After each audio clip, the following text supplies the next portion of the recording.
He was sent to kill the CEO's daughter. But the moment his knife met her hand, she caught it barehanded. One drop of blood changed everything. Because the girl he was supposed to destroy became the only one who could save his life and steal his heart. Broken heart. No one understood silence better than Lucas Vale, the man the underworld called the Phantom. He didn't exist on paper. No birth record, no tax file, no trace. Only a string of bodies left behind, clean, efficient, and untraceable.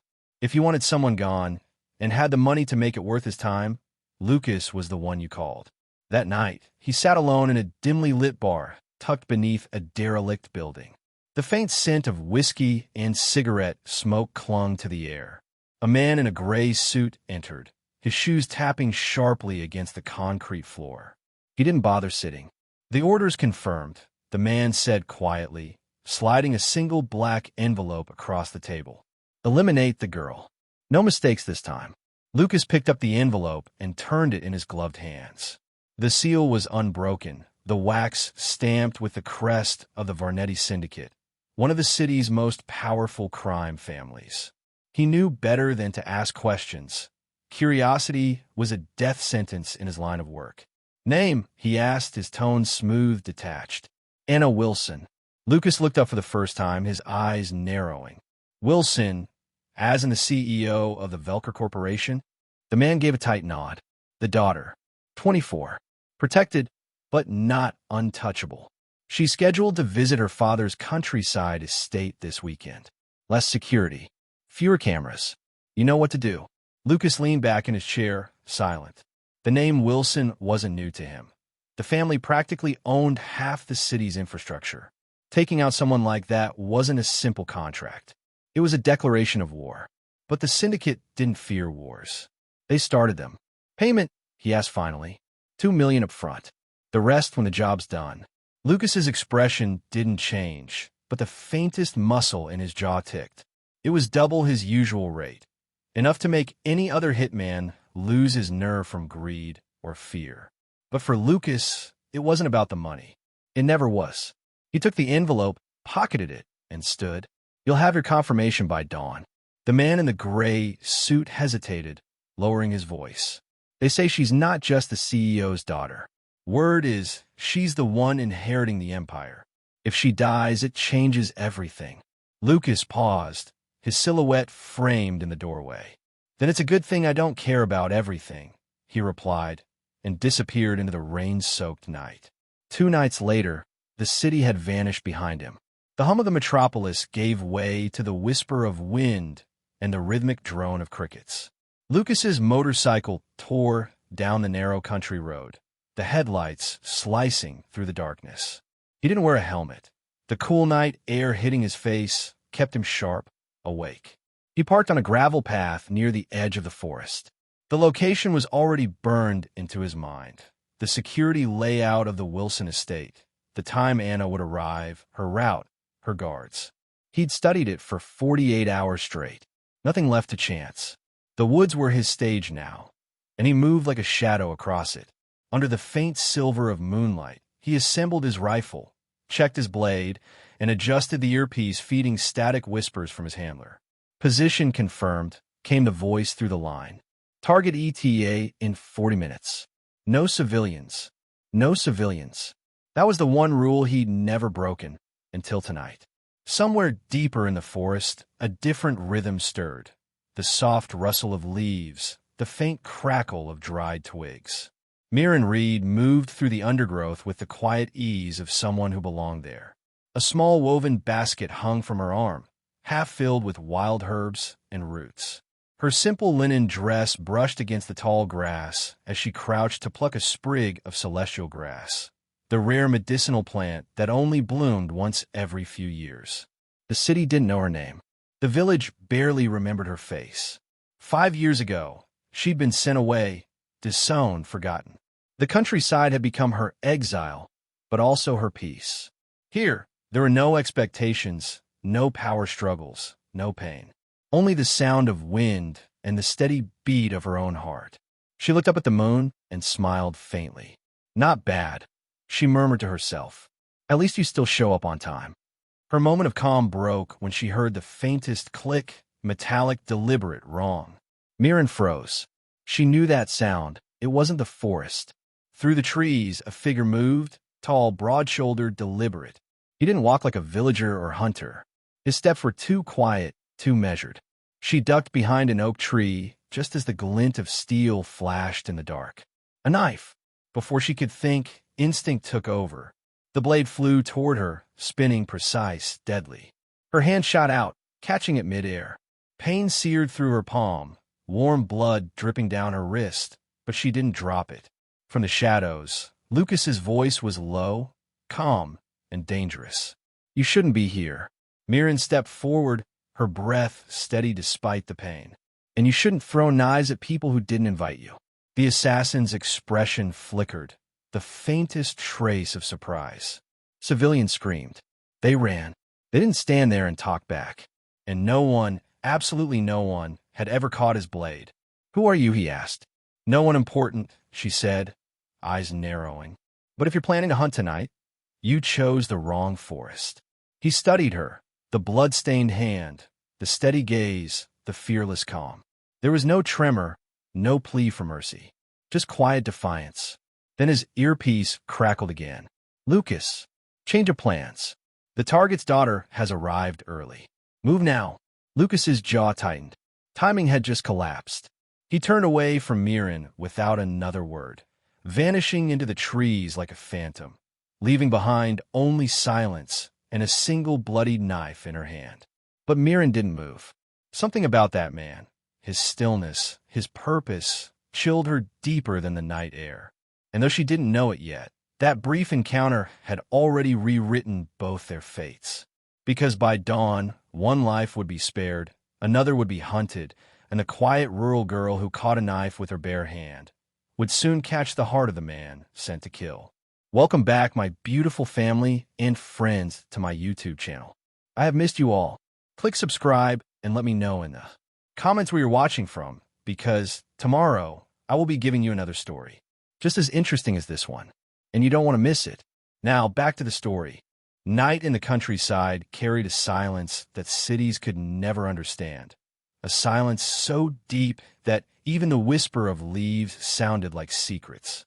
The moon hung low, pale and cold, stretching silver light over the forest floor. Every branch, every shadow looked like a trap waiting to be sprung. For Lucas Vale, this was perfect. He moved through the trees with the stillness of a ghost, boots soundless against damp earth, his dark coat blending into the night.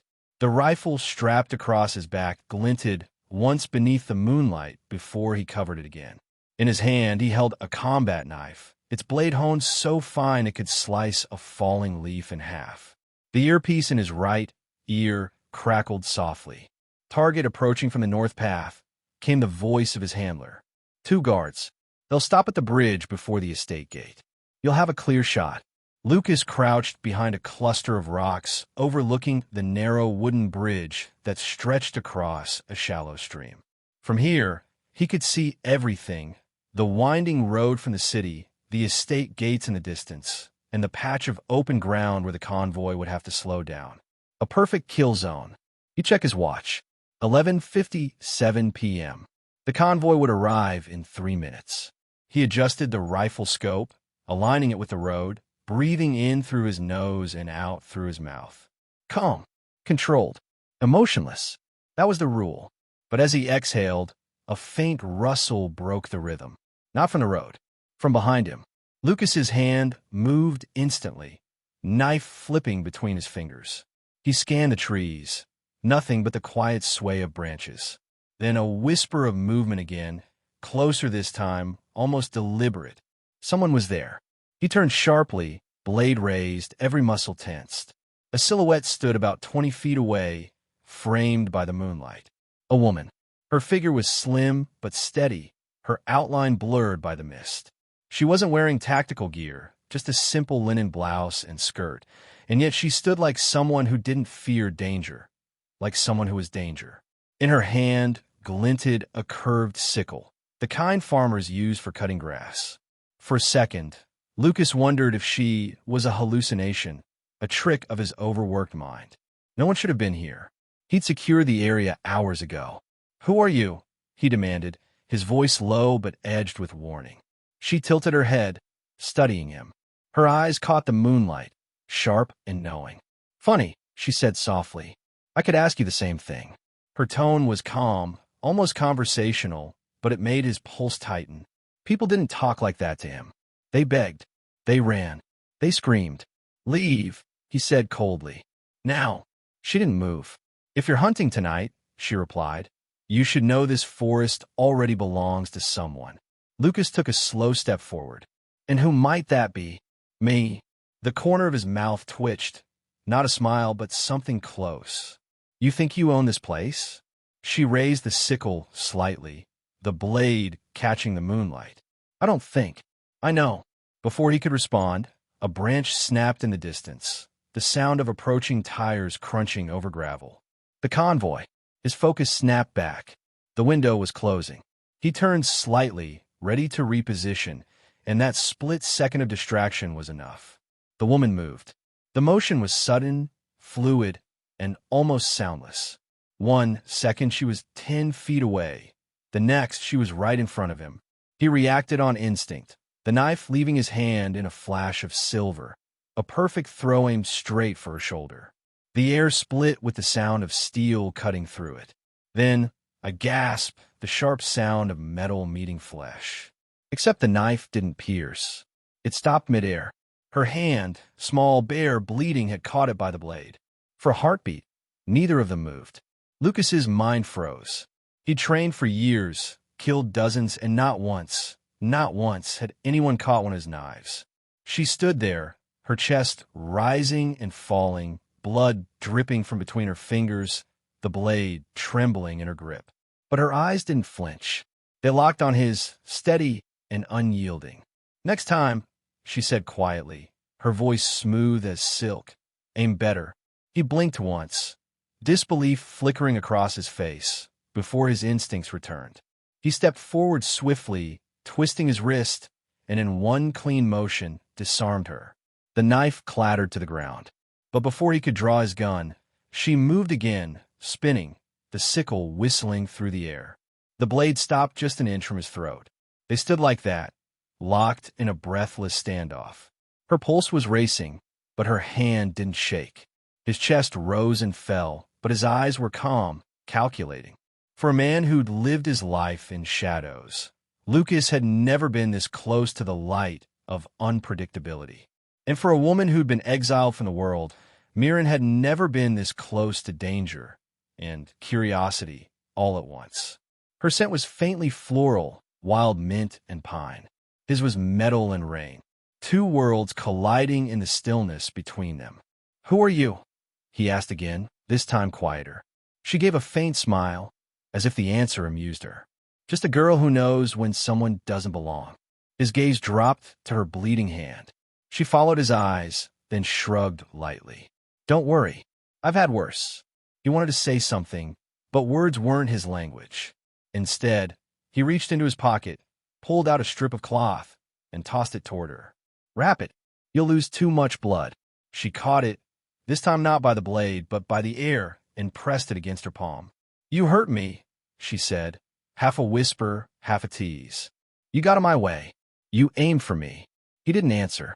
The convoy's headlights glimmered faintly through the trees now, a string of moving stars approaching the bridge. Lucas turned, instinct returning. "Go home," he said. "You didn't see anything." Mirin watched him step back into the shadows, the same shadows that had swallowed countless men before him. But this time, she couldn't move.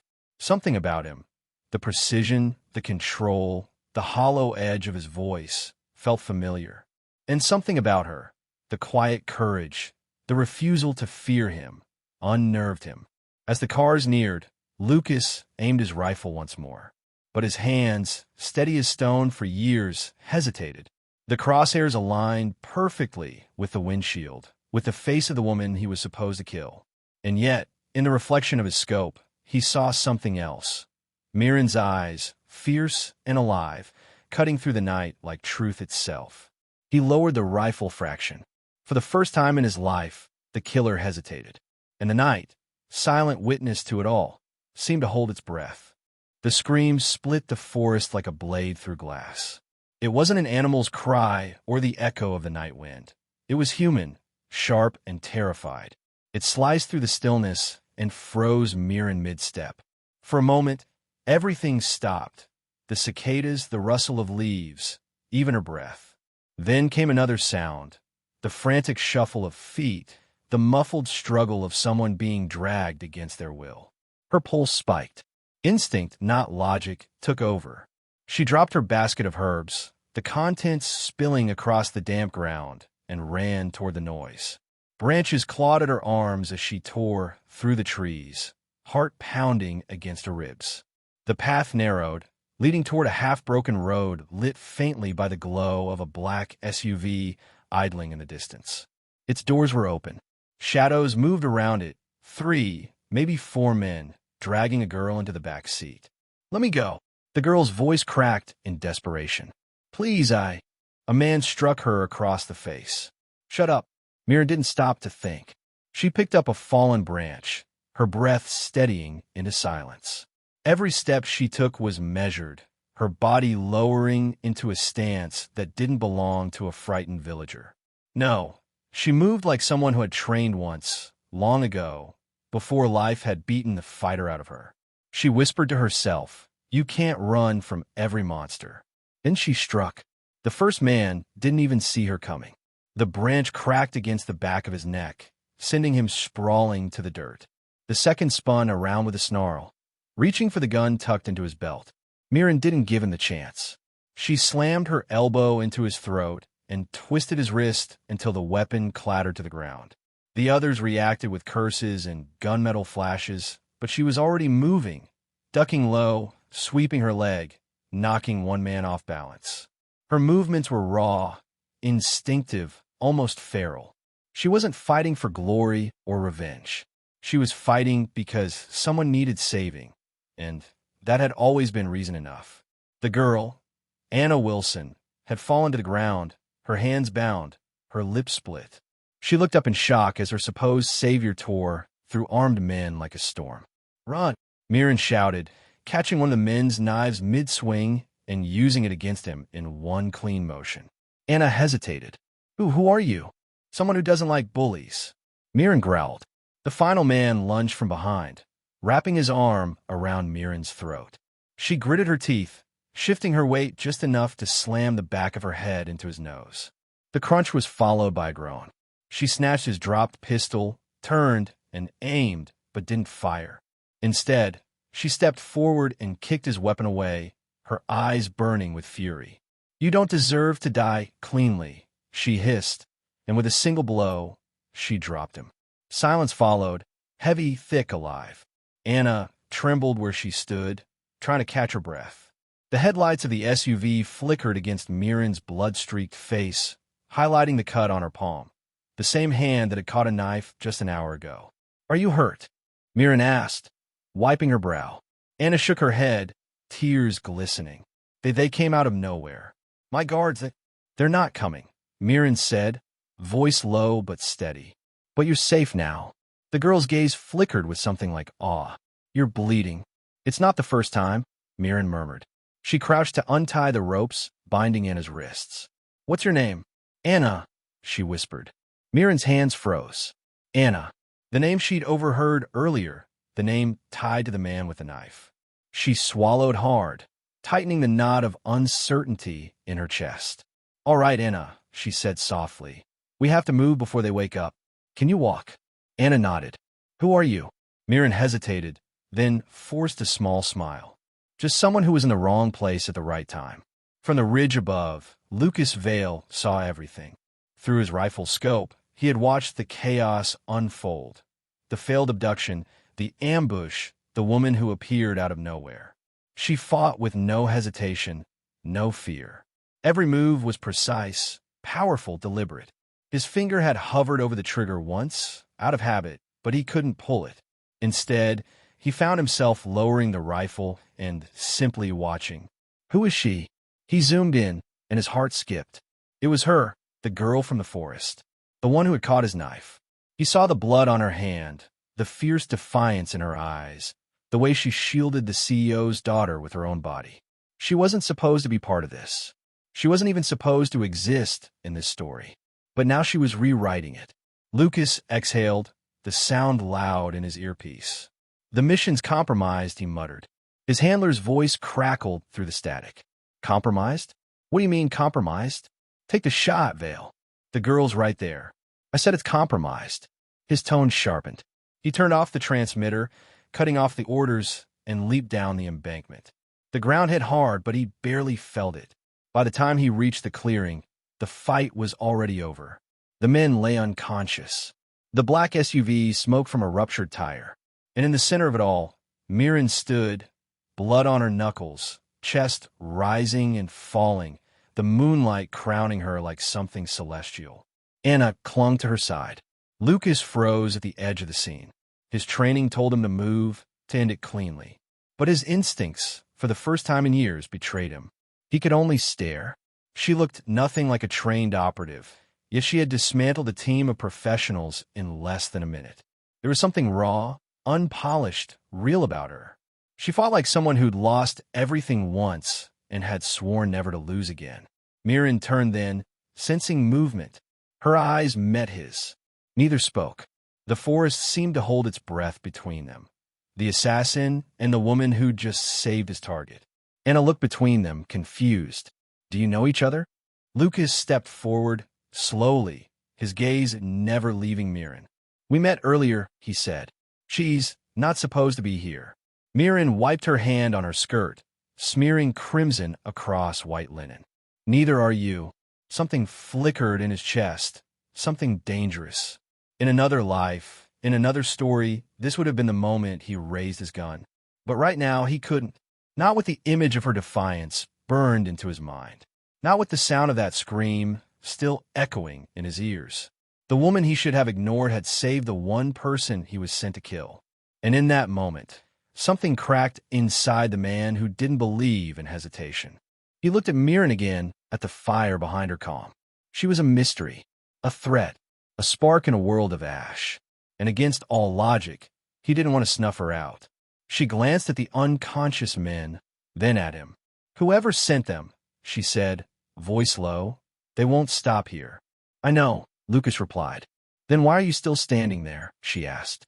He took a step closer, his gaze unreadable. "Because I'm not sure whether I'm supposed to protect you or destroy you." Mirin met his stare, unflinching. "You'll figure it out," she said, turning away to help Anna up. "Just try not to be too late." The wind shifted through the trees, carrying the faint scent of gunpowder and something electric. The start of a storm neither of them could stop. And as the night closed around them, one question burned louder than the silence itself. "Thought balloon, what happens when the man sent to kill you becomes the one who can't watch you die?" The night had bled into dawn by the time the gunfire stopped. The air was thick with smoke and a metallic scent of blood. The black SUV still smoldered near the edge of the trees, its headlights flickering weakly before dying out completely. Birds hadn't yet dared to sing. Even the forest seemed to hold its breath. Lucas stood a few feet away from the wreck, his hands slick with dirt and adrenaline. His target, Anna Wilson, was safe, trembling in the back seat of another car. But his focus wasn't on her anymore. It was on Mirin Reed. She sat on a fallen log by the roadside, clutching her bandaged hand, her expression unreadable. The first blush of dawn painted her skin in soft gold, but the look in her eyes was all steel. She fought like someone who had nothing left to lose and everything to hide. Lucas couldn't shake it. Something about her didn't fit. He'd seen civilians panic, break down, beg for mercy. But Mirin had faced danger like an old acquaintance. Even now, after the chaos, she wasn't crying. She was thinking, calculating. He approached slowly. "You handled yourself well back there." She glanced up at him, unimpressed. "You mean for someone you assumed was just a farmer's daughter?" The corner of his mouth twitched, half amusement, half disbelief. "Something like that. You're not from around here either," she said, wrapping her injured hand tighter. "Men who move like you don't grow up in places like this." He didn't answer. For a long moment, they just looked at each other, two secrets wrapped in silence. Finally, Lucas spoke. Why were they after you? Mirin exhaled, looking away. They weren't. They were after her. She nodded toward Anna, now asleep under a blanket in the car. I just got in the way. Don't lie to me, Lucas said quietly. You fought like someone who's been hunted before. Her lips curved faintly, not in a smile, but in resignation. You're very observant, mister. He hesitated. Lucas. Just Lucas. It's the only name that matters. Well then, Lucas, she said, meeting his eyes. If you really want to know the truth, it's not a story you'll like hearing. He crouched slightly, the morning light catching the hard planes of his face. Try me. She told him everything. About the lab she once worked in, hidden deep within the city's industrial zone. About the years she'd spent developing an antidote, a cure for a rare and lethal neurotoxin called VX-47. It had no antidote, no hope, until she created one. But before her research could be published, the data vanished. Her colleagues disappeared, and one night, her lab was set on fire. She barely escaped alive. VX-47, Lucas repeated, the name clicking into place in his mind. That's the same toxin the Varnetti Syndicate uses to keep their enemies in line. Mirin's expression hardened. Then you already know what I learned too late, that someone powerful wanted my research erased from existence. They didn't want the cure. They wanted control. He studied her, piecing together the fragments. The Varnettis stole it. Not just them, she said softly. Someone else sold it to them. Someone who wanted both the formula and the funding. And that someone was Anna's father. Lucas froze. Wilson. She nodded slowly. CEO Wilson funded my lab through one of his subsidiaries. He promised to protect the research, but when I discovered he was using it to manufacture the poison instead of destroy it, I threatened to expose him. A week later, my team vanished, and my name was wiped from every record. Lucas stared at her, the woman who'd caught his knife, saved his target, and now carried the kind of secret that could burn empires. If she was telling the truth, then the mission he'd accepted wasn't what he thought. He wasn't hired to eliminate a threat to the Mafia. He was hired to silence the only person who could expose them, and the man who owned them both. Anna's father, the billionaire who'd sold his soul for power. Wilson hired the Mafia, Lucas said slowly, realization settling in like frost. He ordered your death through them, and they sent me to finish it. Mirin's eyes darkened, but her voice stayed calm. Then I suppose I should thank you for missing. He didn't answer. His throat felt dry. He'd lived his life obeying orders, never questioning who gave them or why. But now, for the first time, he felt the weight of every choice he'd made pressing down on him. He turned away, running a hand through his hair. You have no idea what you've done, he muttered. Mirin stood, her voice steady. Maybe not, but I know what they've done to me, and I won't spend the rest of my life running from it. Then you're going to get yourself killed. Maybe, she said, stepping closer. But if I die, at least it'll be for something that matters. Lucas looked at her, really looked at her. There was no fear in her eyes, no trembling, just conviction, fierce and stubborn. And in that moment, something inside him, something he thought had died long ago, stirred. He'd seen courage before. He'd seen desperation, but never both in the same breath. He took a deep breath, exhaling slowly. You said your research was destroyed. It was. Do you still have a copy? Her silence was answer enough. Where? He asked. Her eyes flicked toward the horizon, the faint outline of a mountain ridge in the distance. Someplace they'll never think to look. But if I go back for it, they'll find me. Not if they think you're dead, he said quietly. Mirin blinked. What? He turned back to her, decision already written in his eyes.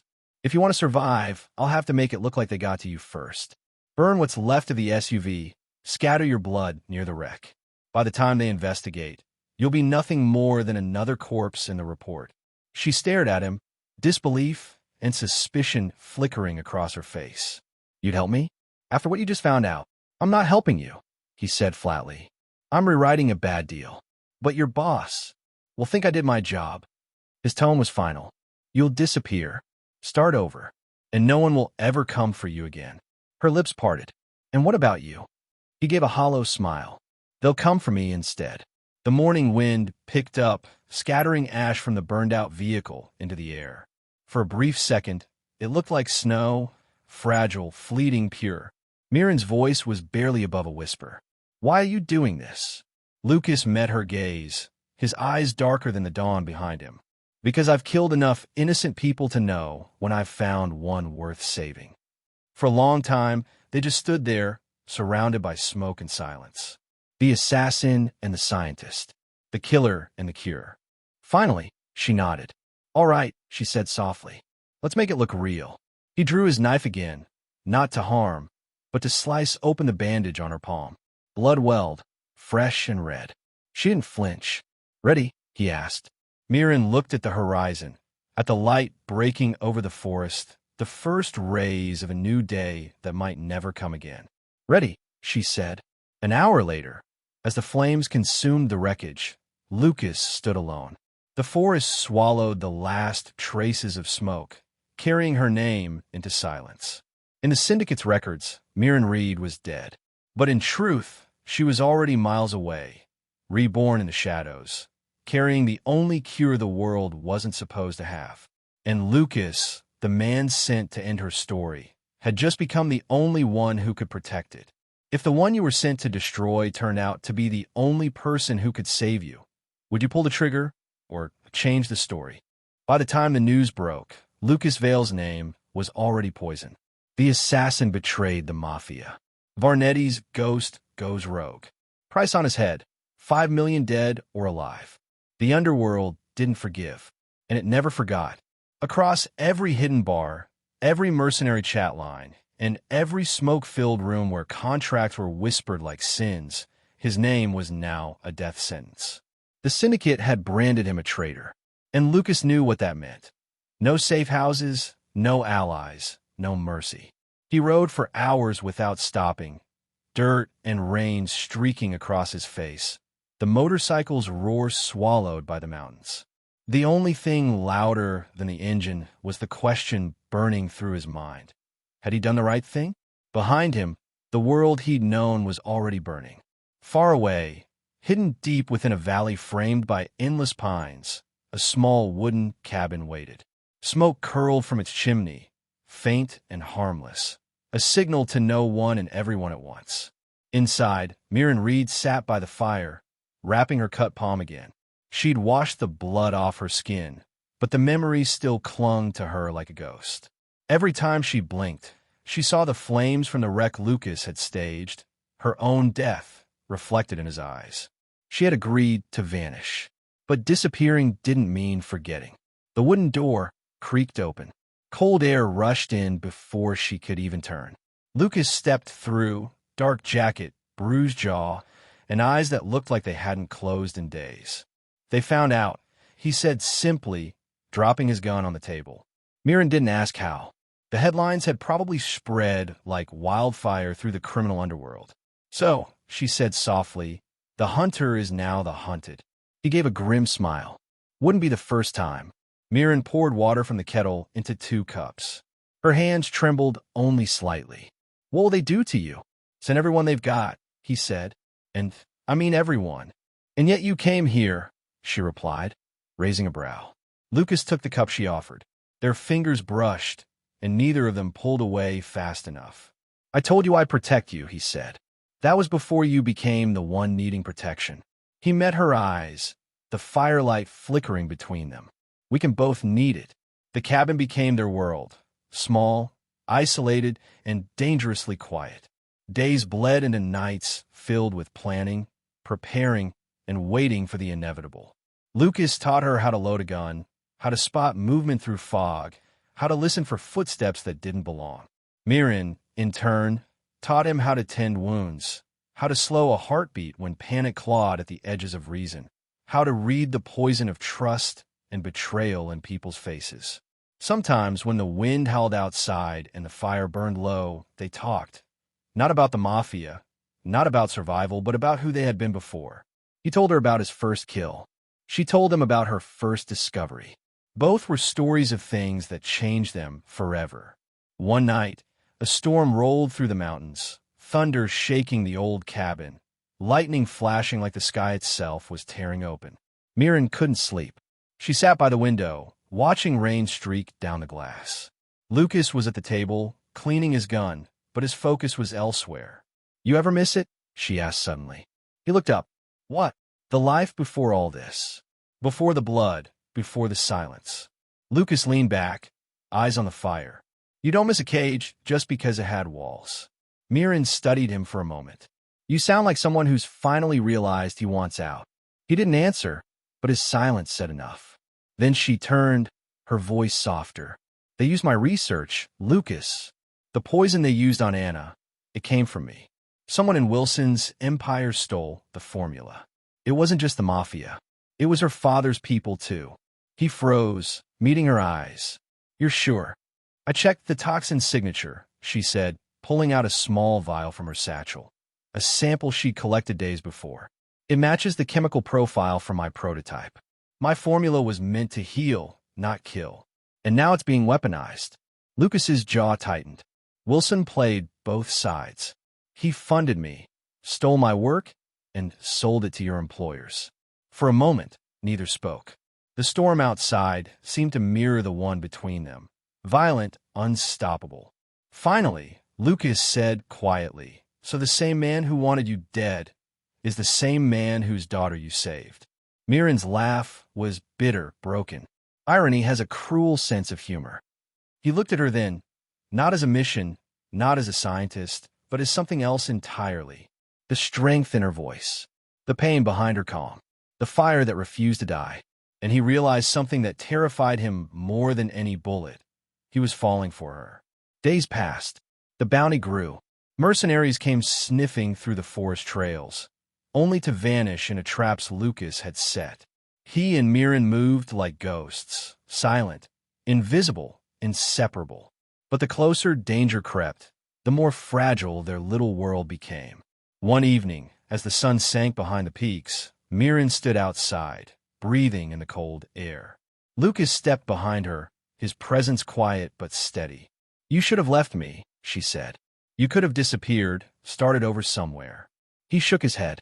"I've been disappearing my whole life." She turned to face him, the last light of sunset glinting in her eyes. "And what are you doing now?" "Staying," he said simply. Her breath caught, and for a moment, neither moved. The wind tangled her hair across her face.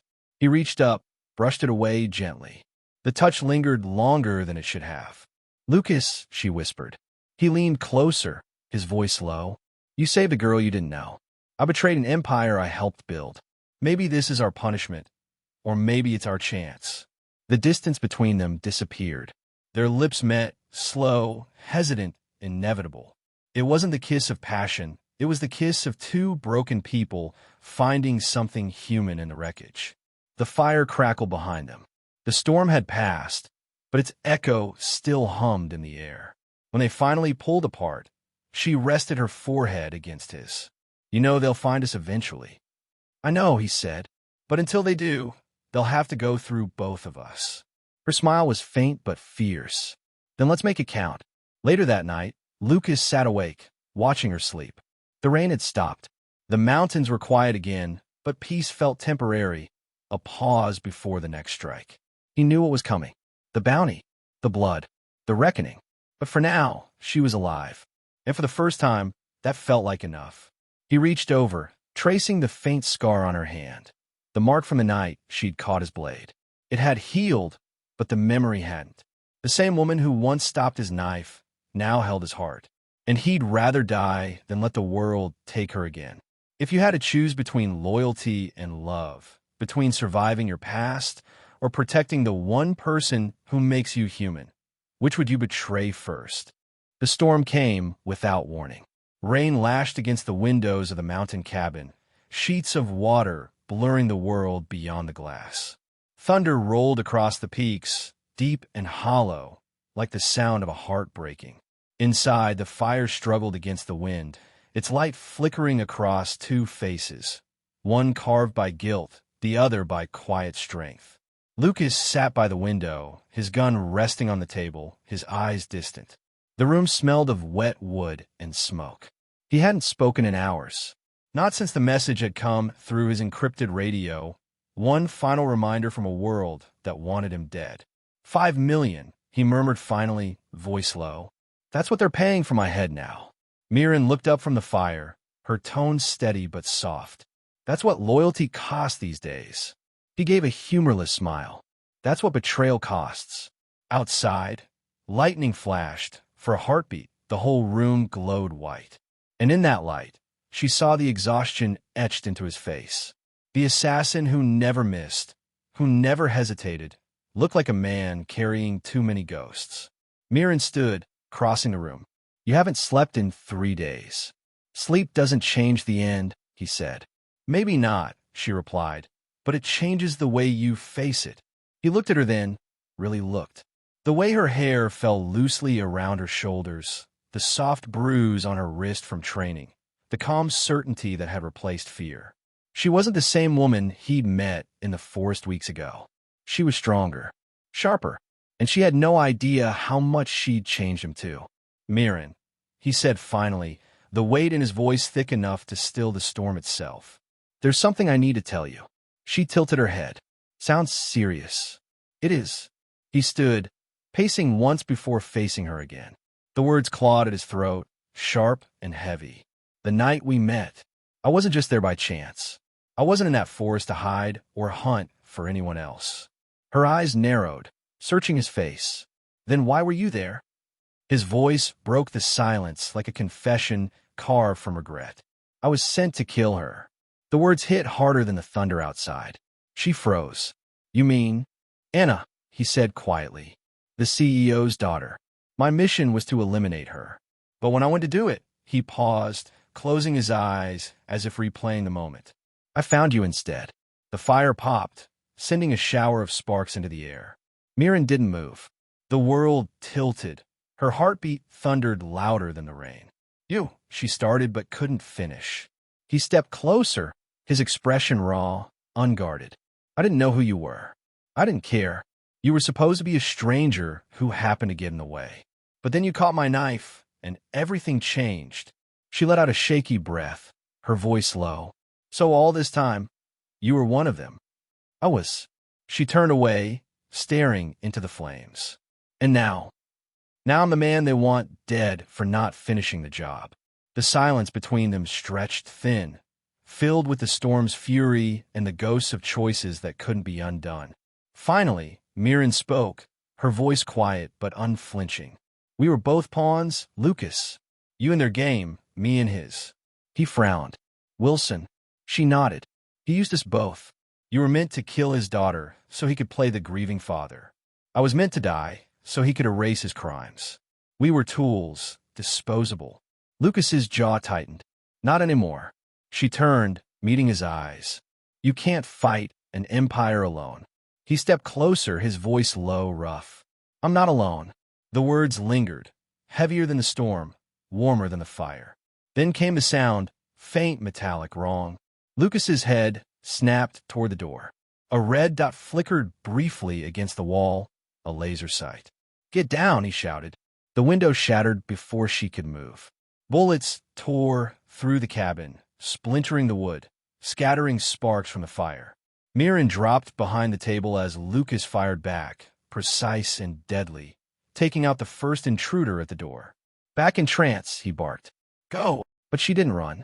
She crawled to the cabinet, grabbed the emergency kit, and threw it toward him. You'll need this more than I will. He smirked through the chaos. Always so optimistic. More footsteps outside.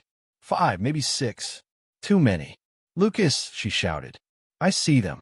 He moved like lightning, ducking low, firing through the side window. 2 more fell.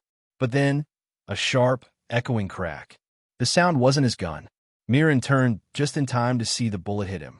He staggered back, the force driving him against the wall. The world slowed. The rain, the thunder, the gunfire, it all blurred in the silence. Lucas! She crawled to him, catching him before he collapsed fully. Blood soaked his shirt, crimson blooming fast against the fabric. He managed a breath, eyes half-lidded, a faint smile ghosting his lips. Guess I still owe you one. Don't talk, she said, pressing her hand against the wound. Stay with me.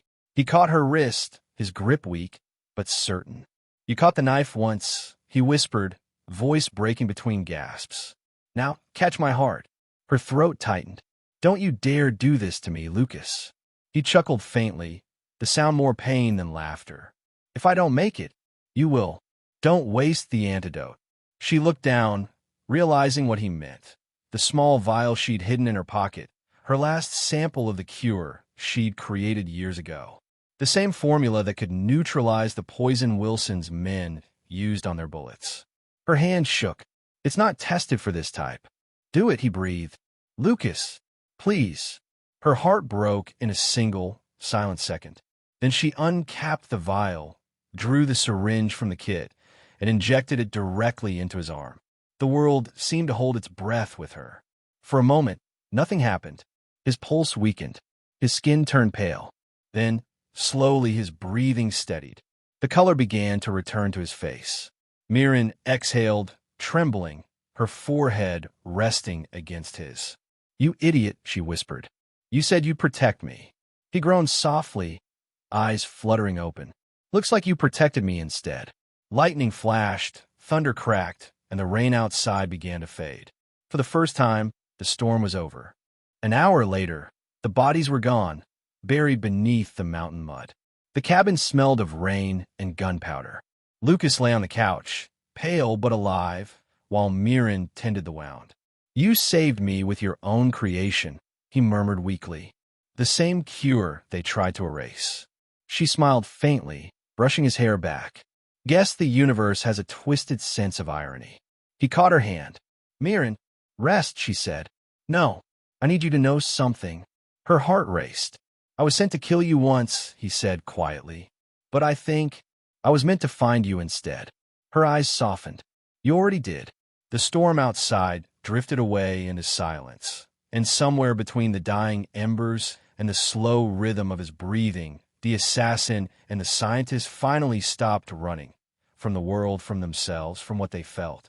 And as dawn touched the horizon, the first light of day spilled over the mountains, proof that even in the aftermath of betrayal, something pure could still survive.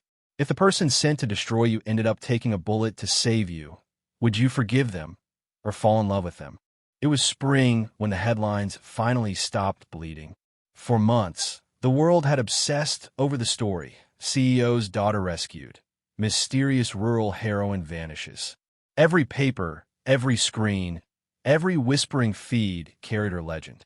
The woman who appeared out of nowhere fought off a kidnapping ring and disappeared just as suddenly. No name, no trace, no past. To the city, Mirin Reed was a mystery. To the world, she was a myth. But to one man, the man who'd once been sent to destroy her, she was something far more dangerous. She was hope. The countryside was quiet again. The war between empires and syndicates had burned itself out in boardrooms and back alleys, leaving only rumors behind. The Varnetti syndicate had fractured. CEO Wilson had vanished into medical retirement, his empire crumbling beneath a dozen investigations. And beyond it all, hidden in the emerald silence of the northern hills, a small research facility thrummed softly with life. Inside, Mirin stood over a table of glowing vials, her hair tied loosely, lab coat slightly too big. Her hands moved with the precision of someone who'd rebuilt everything from scratch. The world thought her dead, and that was fine with her, because this time, she was building her dream her way. The new lab was small, no investors, no board, no Wilson to steal what she created. The money that built it had come from nowhere, wired anonymously, always on time. She had her suspicions, of course, and every time a package arrived marked from a friend, she found herself smiling despite herself. She didn't need to ask who. That evening, as the sun dipped low and the sky blushed gold, Mirin stepped outside to breathe. The fields around her were alive with wildflowers, a sea of color swaying gently in the breeze. The scent of rain lingered from the afternoon shower, sweet and clean. She hadn't heard footsteps in weeks, not since she sent her last batch of formulas to the Global Medical Commission. But tonight, something in the air shifted. The crunch of gravel, the faint hum of an engine. Her pulse quickened. She turned toward the dirt path that wound through the hills. A black car, old, discreet, expensive, slowed to a stop a few meters away. The door opened, and there he was, Lucas Vale, or whatever name he went by now. He looked different. The sharp edges of the assassin softened into something quieter, calmer. His hair was shorter. His clothes were clean but simple, city casual, nothing that screamed, wanted man. But his eyes, the same storm gray eyes, hadn't changed. He held a single rose in his hand, red as blood. Still alive, I see, Mirin said, unable to hide her smile. He smirked. I could say the same about you, Doctor. She crossed her arms. That's Dr. Reed, if we're being formal. I'm not really a formal kind of man, he replied, stepping closer. The air between them carried a strange electricity, something that had been buried under gunfire and secrets, but never truly gone. She nodded toward the rose. What's that for? Guilt offering? He handed it to her, his tone low. You still owe me. Her brow arched. For what? He smiled. That half-smile that once unnerved her and now made her heart ache in ways she refused to name. For stealing my mission, he said. Then, softer, and my heart. Mirin looked at the rose, turning it slowly between her fingers. You're terrible at subtlety. I was trained to kill people, not flirt with them, he said dryly. That made her laugh, a real, full sound that startled even her. You're improving. He stepped closer, eyes catching the last light of the setting sun. You rebuilt this place? From ashes, she said. And from secrets? He nodded, a hint of pride glinting in his expression. You did it. We did it, she corrected, meeting his gaze. Don't think I didn't notice the anonymous funding. You're not as invisible as you think. Lucas smirked, slipping his hands into his pockets. Maybe I just believe in second chances. Her voice softened. Even for assassins? He shrugged, especially for scientists who save them. They walked together through the fields, the tall grass brushing against their legs. The sun sank lower, streaking the horizon in hues of rose and amber. The silence between them wasn't awkward anymore. It was familiar, comfortable. Wilson's empire collapsed, Lucas said finally. Interpol took what was left of the syndicate. You're clear. No one's hunting you now. Mirin's steps slowed. And you? He gave a wry smile. Let's just say the man known as Lucas Vale doesn't exist anymore. She studied him. And the man standing in front of me? He hesitated. Then, quietly, he's just someone who couldn't walk away. She smiled faintly. From what? He met her eyes. From you. The wind moved between them, carrying the scent of flowers and memory. For a moment, the world felt still, the chaos of their past replaced by something achingly human.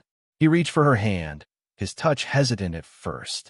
When she didn't pull away, his fingers intertwined with hers. You caught my knife once, he murmured. Then my bullet. Then my heart. She shook her head, smiling softly. You're still terrible at this. He grinned. Then teach me. As the sun finally dipped behind the ridge, the sky turned the color of fire, the same fire that had once threatened to consume them both. They stopped near the fence overlooking the valley. The view stretched endlessly, rivers glittering like silver ribbons, fields of green rolling into forever. It was quiet here, untouched by the noise of the world that had once hunted them. This place suits you, he said. It suits us, she corrected. Us. She turned toward him, her expression steady. The scientist and the assassin. The cure and the chaos. If that isn't balance, I don't know what is. He laughed, a rare, genuine sound. You make it sound poetic. It's life, she said simply. And for once, it feels like ours. The wind carried their words away as they stood side by side, watching the sky fade from gold to dusk. For so long, both of them had been defined by other people's choices. Wilson's greed, the syndicate's orders, the ghosts of the past. But now, for the first time, their story belonged to them. No missions, no lies, no blood price left to pay. Just two souls who had walked through fire and found each other on the other side. Later, as the first stars appeared, Lucas turned to her, that familiar spark of mischief lighting his eyes. So what now, Dr. Reed? Mirin smiled, gazing toward the horizon.